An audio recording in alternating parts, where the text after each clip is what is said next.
Treasure Island, Chapter 1, The Old Sea Dog at the Admiral Benbow.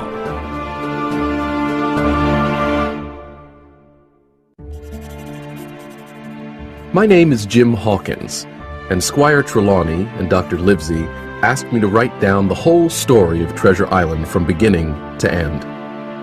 They told me to tell everything and keep nothing back except the location of the island, since a lot of the treasure is still there. So, here I am, in the year 1750, remembering a time when my father ran the Admiral Benbow Inn, and an old seaman first came to our door. He was a tall, strong, nut-brown man, pulling a sea chest behind him. A dark pigtail fell over the soiled shoulder of his blue coat. His ragged hands had black, broken nails, and the scar across his cheek was a dirty, ugly white. He came in, sat down, and ordered a glass of rum. "A comfortable inn," he said, drinking slowly. "and in a good location. Many customers, mate?" "No, very few," my father said. "It's a pity." "Well then," he said, "this is the place for me. All I'll need each day is bacon and eggs in the morning, some rum, and a room with a high window to watch for ships." He threw down 3 gold pieces. "You can call me Captain," he said, looking fierce. "Let me know when you need more money to cover my board." The captain was a very quiet man. All day, he would hang around the cove or the cliffs with a brass telescope, and all evening he would sit next to the fire and drink rum. "Let him be," my father warned me. Every day the old man went for a walk, and when he returned to the inn, he'd always look over his shoulder and ask, "Have any seafaring men been here?" Occasionally, seamen did arrive at the Admiral Benbow, and he'd spy on them through the curtains. He took me aside one day and held out a silver coin. "I'll pay you every month," he said, "if you keep your eyes open for a seafaring man with 1 leg." "1 leg?" I said. "Let me know the moment he appears." On the first of each month, I'd ask him for my wage. He'd stare at me for a long time, but eventually he would give me my coin. "Look out for the seafaring man with 1 leg," he repeated ominously. How that one-legged man haunted my dreams. On stormy nights, he appeared to me in 1,000 different forms with 1,000 evil expressions. Sometimes his leg was cut off at the knee, and sometimes the entire leg would be missing. The one-legged man would chase me over hedges and into ditches. I thought these nightmares were a high price for my monthly pay, but oddly, the captain himself didn't scare me at all.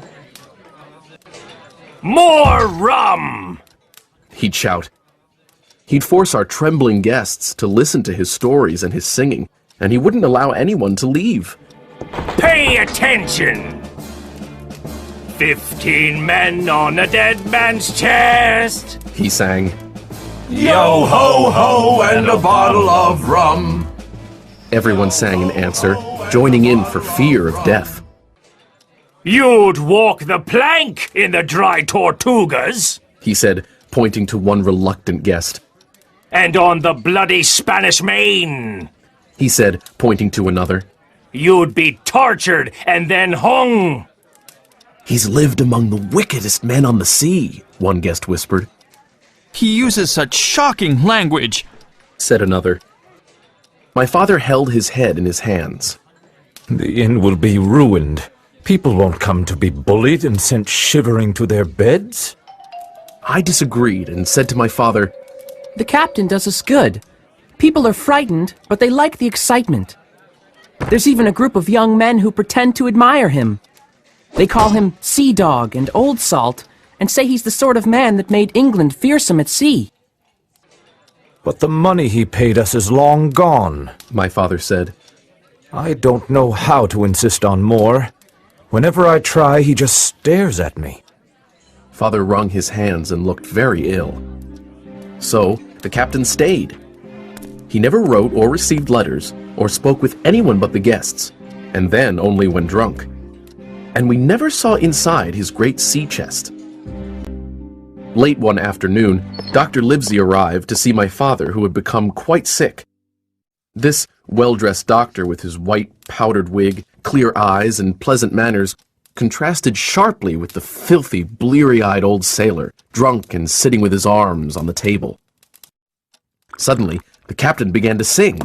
15 men on a dead man's chest, yo-ho-ho, and a bottle of rum.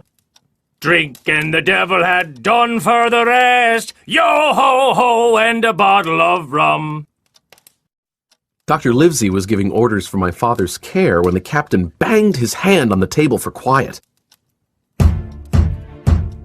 Everyone stopped talking, but Dr. Livesey continued. The captain glared, swore, and said, Silence there between decks! Are you addressing me, sir? The doctor asked. Aye! The captain said. Shut the devil up! I have only one thing to say, sir, The doctor replied. Keep drinking rum and you'll soon be dead, you scoundrel. The old fellow sprang up, opened a pocket knife, and threatened to pin the doctor to the wall. The doctor spoke louder. Put that knife away, or I promise, on my honor, you shall hang. There was a battle of looks, but the captain soon closed his weapon, grumbling like a beaten dog. And now, sir, The doctor continued. I'll be watching you. I'm not only a doctor, but also an officer of the law. If I hear any complaints about you, I'll have you hunted down. So behave. Soon after, Dr. Livesey rode away, but the captain held his peace that evening, and many evenings to come.